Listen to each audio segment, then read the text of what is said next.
반갑습니다. 송재준입니다. 민주당의 전당대회가 끝이 났죠. 예상이 됐던 부분도 있었고 예상이 되지 않았던 부분도 있었는데 일단 첫째로 이재명 대표가 연임을 한다는 거야 당연히 예상이 됐던 것이고 실제로 그렇게 됐습니다. 벌써부터 이재명 같은 경우는 자기에 대한 그 당위성을 확보하기 위해 가지고 여러 가지 조치들을 취하고 있죠. 한 명이라도 그래도 조금 비명계가 최고위원회 들어간다면 이재명의 체제를 좀 무너뜨리거나 다른 어떤 변수를 기대해 볼 수가 있을 텐데 최고위원 5명 같은 경우도 싹 다 그냥 이재명 쪽으로 그렇게 들어가 있다 보니까 사실상 민주당 자체적으로 자정적인 능력을 통해 가지고 뭔가 변화가 있거나 이러기는 쉽지 않아 보입니다. 거기에다가 이재명 같은 경우는 지난번에 또 전당대회 직전에도 DJ에 대한 언급까지 하면서 DJ 같은 경우도 잘 아시는 것처럼 당대표를 연임한 적이 있었죠. 본인의 어떤 그 연임하는 거를 DJ의 연임 그 두 가지를 같이 병치시켜 가지고 자기에 대한 어떤 그 당위성을 확보하려고 했는데 글쎄요. 지금 하늘에 있는 DJ가 지금의 이재명을 봤을 때 뭐라고 생각을 할지 제가 다 궁금할 지경입니다. 특히나 다른 거를 떠나 가지고 최근에 민주당이 다시금 벌이고 있는 그 문재인 때부터 했었던 반일 선동이나 이런 거를 생각해 본다면 가장 진짜 하늘에서 땅을 치고 후회하고 있을 법한 사람이 DJ 아니겠습니까? 대한민국 대통령 가운데 진보 보수 다 합쳐 가지고 일본과의 관계를 제대로 만들겠다. 다시 이제 정상화시키겠다라고 애를 쓰고 오부치 선언까지 또 이끌어냈던 게 DJ이다 보니까 얼토당토 안 되는 반일 선동으로 지금 하고 있는 걸 보면은 감히 자기 이름을 이재명 옆에다가 같이 이제 병치시키는 거를 누구 보져도 싫어할 사람이 DJ겠죠. 그렇죠? 그리고 원래 이제 약간의 변수로 생각이 됐던 게 정봉주가 아무래도 이제 좀 최고위원으로 돼 가지고 이재명 체제의 그런 어떤 일극 체제를 좀 깰 수 있는 계기가 되지 않을까 그런 이제 또 기대도 있었는데 이번에 완전히 6등을 해버렸어요. 바로 직전까지 정봉주의 누적 득표를 봤었을 때는 전체 2등을 차지하고 있다 보니까 정봉주가 계산을 하기에도 그리고 또 저희가 계산을 하기에도 이게 좀 서울에서 아무리 변수가 있다라고 할지라도 6등까지 되겠냐 싶었는데 놀랍게도 우리가 그 민주당 개딸들의 집단력과 이 전체주의성을 좀 간과하고 있었던 것 같습니다. 완전히 진짜 몰표가 한쪽으로 이제 쏠리다시피 그렇게 돼가지고 김병주는 안 될 법한 사람이었는데 김병주가 이제 최고위원이 돼버리고 정봉주 같은 경우는 지금까지 누적 2등을 하고 있었는데 6등으로 그런 식으로 떨어져가지고 최고위원이 안 됐습니다. 이현주 같은 경우는 이제 그 5등을 전현희한테 뺏기냐 안 뺏기냐 요게 이제 관건이었는데 결국에 뺏기기는 뺏겼죠. 전현희가 치고 올라와가지고 최고위원이 됐습니다. 근데 이현주 같은 경우는 마찬가지로 최고위원이 됐고 전현희의 케이스를 보더라도 참 깝깝하고 여러 가지 생각이 듭니다. 바로 직전까지는 전현희가 놀랍게도 수박으로 몰리고 있었거든요. 우리 입장에서는 전현희가 왜 수박이지 도저히 이해가 안 되지만 그 이제 개딸들의 입장에서 봤었을 때는 거기는 또 정신병자 집단이니까 얘네가 봤었을 때는 문재인 정부 당시 그렇게 이제 관직을 맡고 있었고 권익위원장 맡고 있었고 그것만 가지고도 일단 첫 번째 수박이 된다라는 거예요. 그것뿐만 아니라 전현희가 또 권익위원장이었을 때 조명현 선생님 김혜경에 대해 가지고 폭로를 했었던 조명환 선생님이 공익신고자가 됐으니 그러니까 지금 이제 이 지금 전현희 때문에 김혜경이가 재판을 받고 있다. 이런 식으로 또 수박이라고 공격을 하더라고요. 우리 입장에서는 그게 이해가 안 되는 거죠, 그렇죠? 아니 공익신고자 되는 거 같은 경우는 권익위원장이 그거를 지명하는 것도 아니고 서류만 잘 갖추고 있으면 자동적으로 되는 겁니다. 오히려 우리가 봤었을 때는 조명환 선생님이 공익신고자가 되는 거를 수단과 방법을 가리지 않고 막으려고 했던 사람이 이제 그 전현인데 수박들 같은 경우는 수박들이 아니라 개딸들이 보기에는 전혀 그렇게 이제 보이지 않나 보죠. 그래서 이제 끝까지 수박으로 몰려가지고 약간 전현희가 위기다 이런 얘기가 있었는데 막판에 이제 그 윤석열 대통령과 김건희 여사를 살인자다 이렇게 이제 얘기를 함으로써 놀랍게도 그게 효과를 내가지고 6등이었던 사람이 치고 올라가지고 안정적으로 최고위원까지 됐습니다. 참 진짜 그러니까 지금의 민주당 상황을 보면은 자정적으로 뭔가 이렇게 해결이 되거나 이 사람들을 뭔가 이렇게 바탕으로 해가지고 변화가 생기는 거는 아예 불가능해 보이고 이재명을 지금 이제 끝장내고 민주당을 끝장낼 수 있는 유일한 방법은 뭐밖에 없는 거예요. 법원 판결을 통해 가지고 정리가 되는 거 이거 말고는 없어 보입니다. 그리고 이제 또 뭐 연례 행사 같이 이렇게 민주당 행사가 끝나면은 문재인이 찾아가 가지고 인사하고 막 그런 모습들이 있잖아요.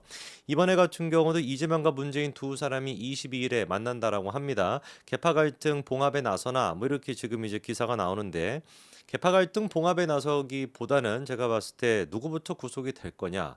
슬기로운 어떤 깜빵 생활 뭐 이런 것들에 대해서 의견을 나누는 게 더 생산적인 대화가 되지 않을까 싶은데 아니 문재인 같은 경우는 좀 이제 놔주면 안 되나요? 개딸들이나 친명 쪽에서도 이재명 같은 경우도 이쯤 이용해 먹었으면 됐는데 이거 막 거덜거덜해지고 막 너덜너덜해져가지고 더 이상 어떻게 뭐 쓸모도 없어 보이는 사람을 갖다가 이렇게나 끝까지 막 이용해 먹고 있습니다. 아니 이번에 전당대회 때 같은 경우도 그래도 전임 대통령으로서 문재인의 어떤 그 축전 같은 그 영상이 공개가 됐었는데 난장판이 됐다라는 거 아니에요. 전대에서 무슨 뭐 개딸들이 저거만 영상 꺼라 무슨 뭐 수박 왕이 왜 저기 있냐 수박 왕이 아니라 왕수박이라고 하죠. 왕수박이 저기 있냐만 난리가 났다라고 하는데 아니 그렇게나 문재인을 갖다가 이용해 먹고 친문 세력들을 입을 다물게 하는데 써가지고 총선까지 해먹었으면 됐지.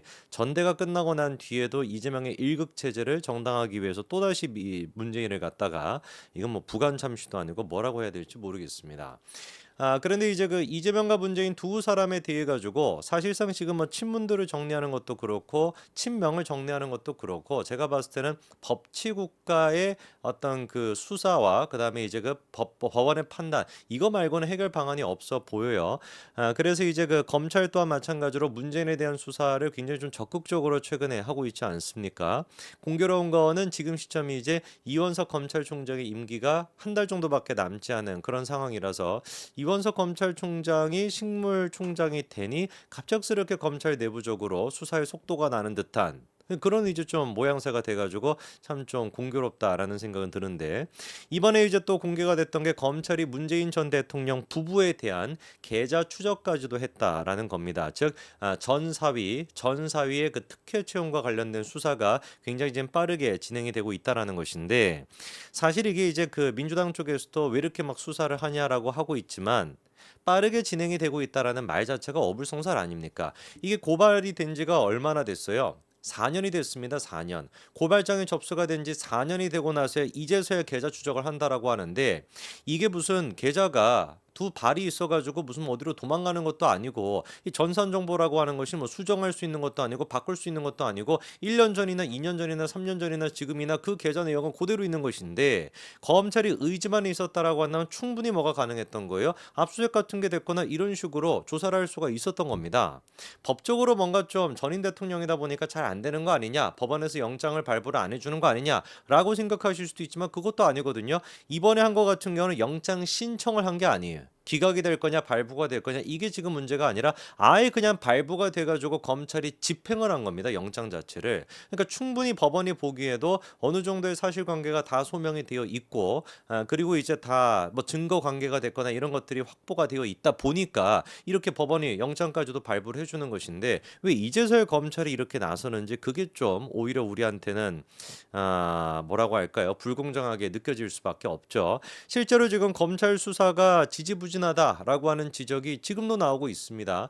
예를 들어 가지고 서울중앙지검장이 지금 이제 이창수 지검장 아닙니까? 이창수 지검장이 바로 직전에 있었던 게 이제 전주지검장으로 있었는데 전주지검에서 문재인 가족과 관련된 수사를 거의 뭐 전담해 가지고 지금 하고 있잖아요. 근데 이창수 지검장이 전주지검장으로 가 있을 때 그 부임했었던 게 작년 9월 달입니다. 근데 9월 달에 부임을 하자마자 정광석과 같이 바로바로 치고 나갔었거든요. 이창수가 있었을 때는 예를 들어서 9월에 이제 부임하고 난 다음에 11월 달 바로 이제 두 달 정도 시간이 지나고 중소벤처기업부 뭐 이상직이랑 다 관련돼 있는 데잖아요. 중소벤처기업부나 중진공이나 인사혁신처 해가지고 6곳에 대한 압수수색까지도 진행을 했었고요.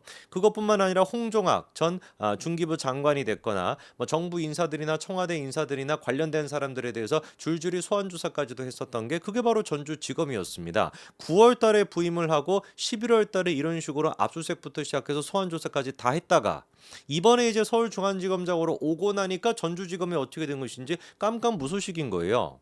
방금 말씀을 드렸던 문재인 그 부부에 대한 계좌를 추적하는 거 그것도 지금 보니까 사실상 이창수 지검장이 있었던 지난 1월 달에 법원에서 발부된 것을 이제 그거를 어떻게 하는 거예요? 실행을 했던 거더라고요. 이러다 보니까 지금 1월 달이라고 한다면 지금이 8월 중순을 지나가지고 9월을 가까이 가고 있는 그런 상태 아니겠습니까?